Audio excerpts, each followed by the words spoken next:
Wala po kong personal na connection po kay Senator Jinggoy, Your Honor. Kung hindi po sila magkakilala, there was a time nag-birthday po si Senator Jinggoy sa Soler.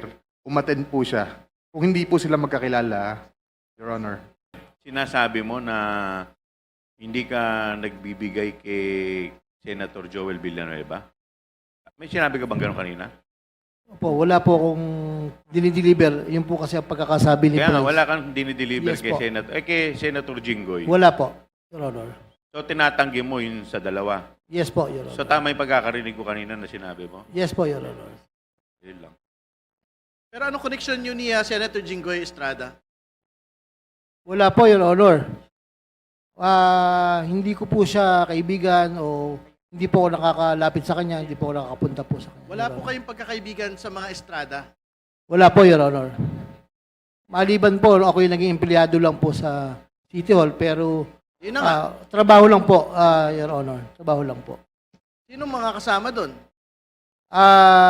Yung city engineer po, Para malinaw, naging city engineer po kayo sa Maynila, tama po ba? division chief lang po ako, hepe lang po ako, Your Honor. Sino yung city engineer noon? City engineer Roberto Bernardo po. Yan yung undersecretary na binabanggit po ng lahat ng mga tao rito, hindi ba? Yes, Your Honor. So hindi ba kayo magkakasama sa isang sindikato? Hindi po, Your Honor. Wala po. Magkasama kayo sa Maynila, magkasama kayo sa DPWH. Tapos tinatanggi mo ngayon na wala kayong connection kay Jinggoy Estrada, Senador Jinggoy Estrada. Paano naman nangyari? Tingin nyo maniniwala yung mga taong bayan? Wala po kong personal na connection po kay Senator Jinggoy, Your Honor. Ibig mo sabihin, nung panahon na yon, sino bang mayor noon? Tatay niya, hindi ba? Yes, Your Honor. Tingin mo naniniwala kami sa mga ganyang mga pagsasalita na yan? Your Honor, kami pong mga division chief po ay wala po kaming direct access kay Mayor Era po noong mga panahon po na yun, Your Honor. Pero ang malinaw, magkasama kayo ni Engineer Bernardo Yes, Your sa Honor. City Hall. Yes, Your Honor. Magkasama rin kayo sa DPWH Yes, Your ni Honor. Undersecretary Bernardo. Tama po ba?